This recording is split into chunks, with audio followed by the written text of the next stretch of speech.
Et si la paix était en réalité bien plus proche qu'on ne l'imagine? Et si derrière les discours officiels, l'agitation médiatique et les postures publiques, la véritable raison de ce rapprochement n'était ni morale ni politique, mais avant tout économique? Cette question mérite toute notre attention, car elle éclaire d'un jour nouveau les événements récents et les coulisses du pouvoir. Après plus de 4 années de guerre, après plus d'1 million de morts et des pertes économiques qui se chiffrent en centaines de milliards d'euros, l'hémorragie paraît sans fin. L'Ukraine, la Russie, mais aussi l'Europe entière peinent un tribut terrible à ce conflit. Les infrastructures sont détruites, les familles sont séparées, et le tissu économique de régions entières s'effiloche. Pourtant, ces derniers mois, un basculement inattendu s'opère. Les discours publics évoluent subtilement. D'un ton martial, on passe à une prudence plus feutrée. Les négociations s'accélèrent dans l'ombre, même si, à l'avant-scène, la presse européenne continue d'entretenir un pessimisme de façade. Mais d'où vient ce soudain frémissement vers la paix? Cette dynamique nouvelle ne doit rien au hasard. Ce ne sont pas seulement les diplomates, mais surtout la pression croissante des géants économiques mondiaux qui poussent les dirigeants à ravaler leurs certitudes. Chaque journée supplémentaire de conflit signifie volatilité, flambée des prix, incertitude sur les marchés, perte d'opportunités colossales. Les chaînes logistiques sont perturbées, des emplois disparaissent et les investisseurs hésitent à lancer de nouveaux projets. Ignorer ces signaux faibles d'un changement de paradigme serait une grave erreur. Flambée durable des prix alimentaires et énergétiques, instabilité géopolitique et occasion manquée se profilent, tant pour les particuliers que pour les entreprises. Souvenons-nous du choc pétrolier des années 70. En quelques semaines, le prix du baril avait quadruplé, plongeant l'Europe dans la stagflation.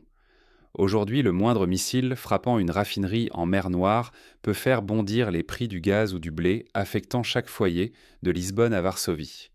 Comprendre ce qui se joue aujourd'hui, c'est anticiper les risques et saisir les opportunités de demain.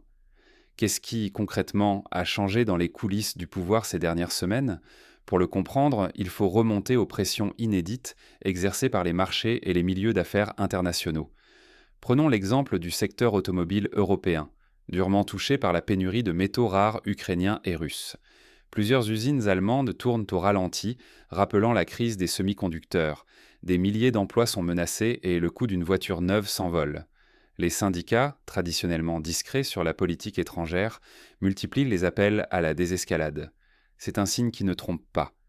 4 années d'affrontements et soudain, tout s'accélère. La guerre russo-ukrainienne, débutée il y a plus de 4 ans, a déjà infligé des pertes humaines et financières d'une ampleur inédite à l'Europe contemporaine.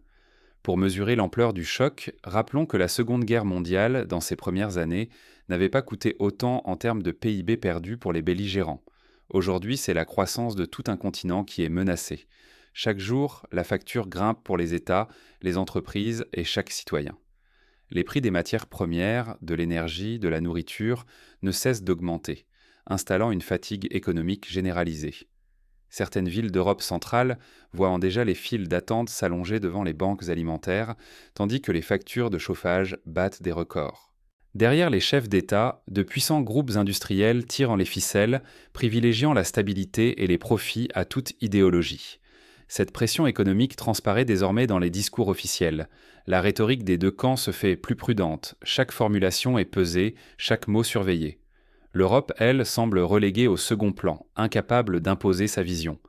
Rappelons-nous comment, lors de la crise de Suez en 1956, les Européens avaient perdu l'initiative au profit des États-Unis et de l'URSS. Aujourd'hui, le schéma se répète. Pendant que l'Union européenne débat, des négociations secrètes s'intensifient entre la Russie, l'Ukraine et les États-Unis, loin des projecteurs et des regards indiscrets. Que l'on soit investisseur, salarié ou simple consommateur, l'enjeu est immense. Si l'économie vacille, la stabilité du continent est menacée. Votre sécurité, votre niveau de vie pourrait basculer en un instant. Un exemple.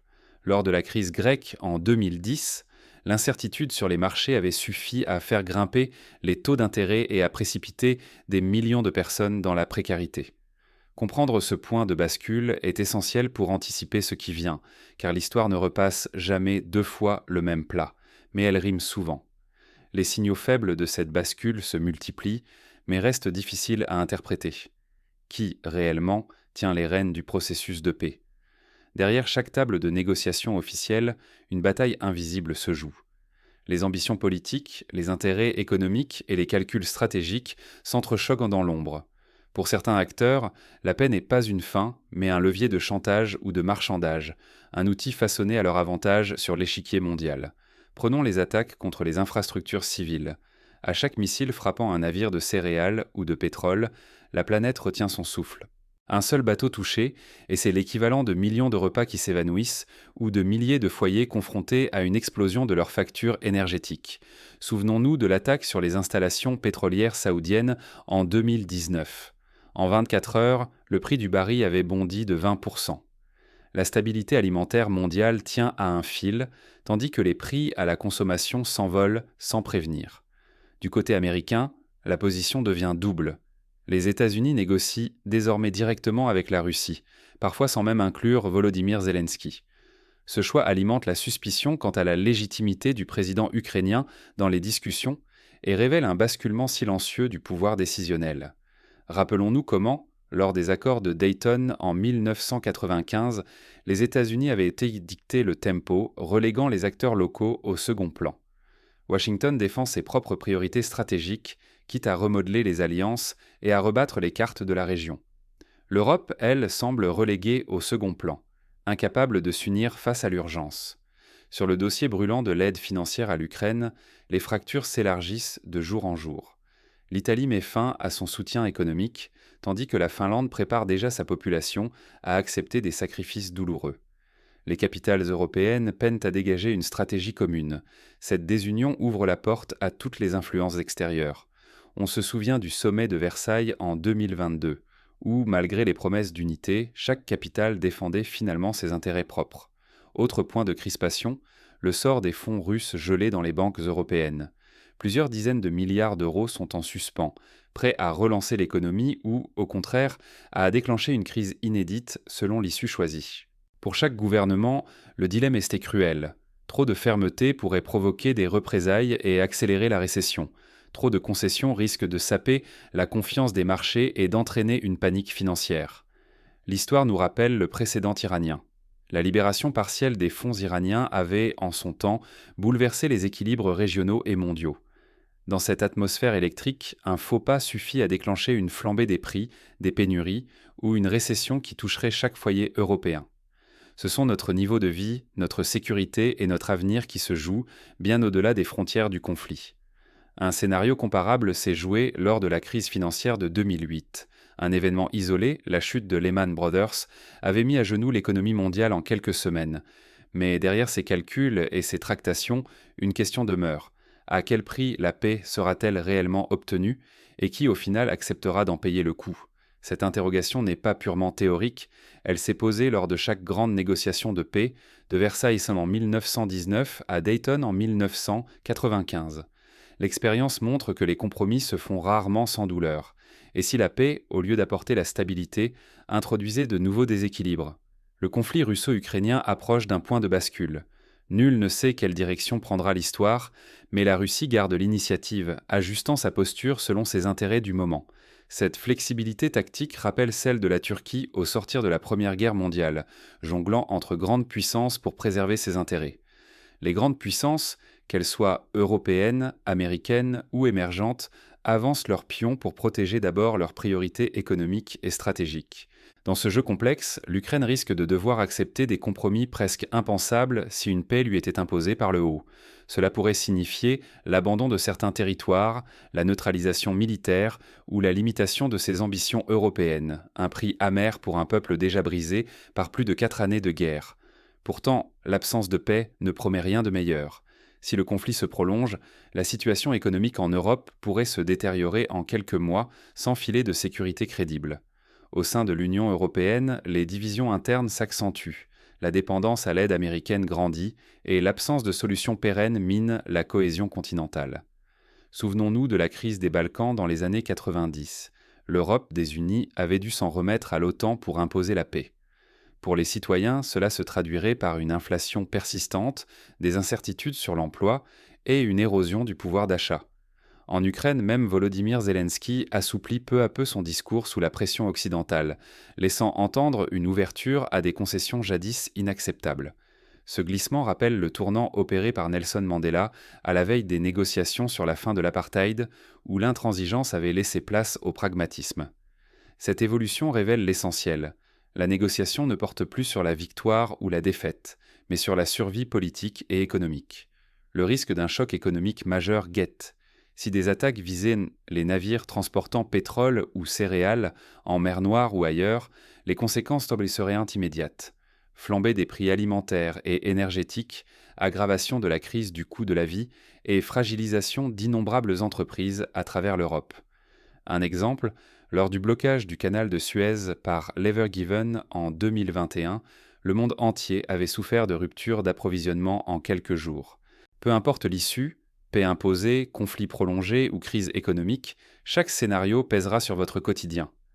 Pouvoir d'achat, sécurité, emploi ou investissement, tout est en jeu. S'y préparer n'est plus un luxe, mais une nécessité.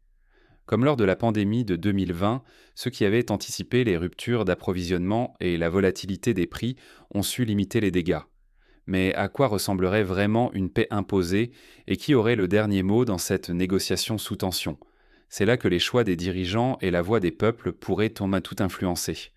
Rappelons-nous, lors des accords d'Helsinki en 1975, la pression des opinions publiques avait forcé les puissances à inclure des clauses sur les droits humains, preuve que l'engagement citoyen peut infléchir le cours de l'histoire. Prendre une longueur d'avance plutôt que subir les chocs. Mode d'emploi. Dans ce contexte incertain, l'arme la plus efficace reste une anticipation lucide. Garder un œil attentif sur l'évolution des discussions et scruter les signaux économiques majeurs sans céder à la panique ni à l'optimisme aveugle. La volatilité des marchés boursiers, l'évolution des prix du blé, du gaz ou du pétrole sont autant de baromètres à surveiller quotidiennement. Ne vous contentez jamais d'une seule source d'information. Multipliez les points de vue, consultez des médias étrangers, interrogez des analystes indépendants et gardez une distance critique face au discours officiel ou à l'alarmisme ambiant. Plus vos sources sont variées, moins vous serez vulnérable à la manipulation. Pensez à suivre des revues spécialisées, à assister à des webinaires économiques ou à dialoguer avec des experts lors de forums dédiés. Pour les investisseurs, la vigilance est cruciale. Surveillez les marchés énergétiques, suivez de près les matières premières agricoles et préparez-vous à ajuster activement vos positions. Diversifiez vos placements, vérifiez chaque jour l'évolution des prix du gaz, du pétrole ou du blé. Ceux qui réagissent trop tard paient le prix fort. Ceux qui anticipent d'un s'offrent un avantage décisif. L'exemple de Warren Buffett, qui avait investi dans les chemins de fer lors de la crise financière, montre que les crises cachent aussi des opportunités. Pour chacun, l'incertitude devient la règle. Il est donc prudent de prévoir des variations de prix, de revoir ses habitudes de consommation et d'explorer des alternatives locales, tant pour l'alimentation que pour l'énergie. Renforcer les liens avec les producteurs proches ou s'informer sur les dispositifs publics de soutien peut peser lourd dans les prochains mois. Pourquoi ne pas envisager, comme dans les années 40, la création de jardins partagés ou de coopératives d'achat ? N'oubliez pas, même une paix imparfaite peut générer des opportunités inattendues. Reconstruction, innovation, relance de secteurs entiers. Ceux qui s'y préparent dès aujourd'hui seront les premiers à en profiter. Les autres ne feront que subir la prochaine tempête.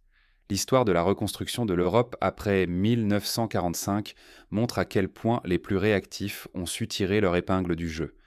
Ignorer ces leviers, c'est s'exposer frontalement au prochain choc. S'y préparer, c'est transformer l'incertitude en levier d'action. Cela implique aussi d'adapter ses compétences, de se former aux nouveaux métiers émergents ou d'investir dans l'économie verte, promise à une croissance rapide après le conflit. Le retour d'une paix fragile ne signifie pas pour autant la fin de tous les risques. Au contraire, la période qui s'ouvre s'annonce décisive pour l'équilibre européen. La paix ne tombera pas du ciel.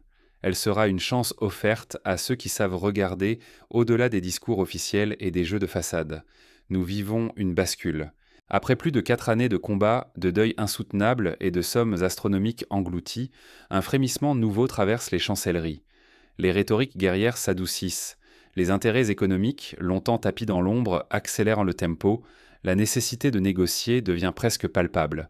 Ce climat rappelle la détente des années 70 quand, après des décennies de tensions, les superpuissances avaient pris conscience du coût insupportable de la confrontation. Pourtant, toute victoire reste fragile. Les enjeux dépassent les lignes de front et les chefs d'État. C'est notre quotidien qui se joue. À chaque explosion, ce sont nos factures, nos paniers, nos économies qui vacillent. Laisser d'autres décider seuls, c'est risquer de voir notre avenir social et financier s'effriter sans même comprendre comment. Deux chemins s'offrent à nous, la résignation ou l'engagement lucide. Laisser faire, c'est accepter la fatigue, la peur, l'impuissance. S'impliquer, c'est guetter les signaux, anticiper les répercussions, s'informer, s'exprimer, agir là où c'est possible, sans jamais céder à la panique ni aux simplifications trompeuses. Même à petite échelle, chacun peut peser. Relayer une analyse, interpeller un élu, investir prudemment, soutenir le dialogue, ou simplement refuser la fatalité. La paix ne s'écrira pas seulement dans l'ombre des négociations, mais dans la vigilance et la maturité de ceux qui refusent d'être manipulés. L'inertie n'est pas neutre. Les absents laissent le terrain aux intérêts les plus cyniques. Notre avenir se joue maintenant, il ne se subit pas passivement. Si une paix s'impose, elle ne sera pas magique. Les déséquilibres économiques, les blessures humaines subsisteront. Mais ce sera une base, un souffle, une chance de reconstruire. Cela exigera attention, information et réactivité, peu importe l'issue des pourparlers. Notre devoir n'est pas de croire aveuglément à la paix, mais de l'espérer sans illusion, et surtout de s'y préparer. Car chaque décision prise loin de nous, sur le terrain ou à la table des négociations, finira par toucher nos vies. À nous de rester lucides et actifs. C'est ainsi, en restant informés, critiques et solidaires, que nous pourrons transformer l'incertitude en force et écrire ensemble la prochaine page, quel que soit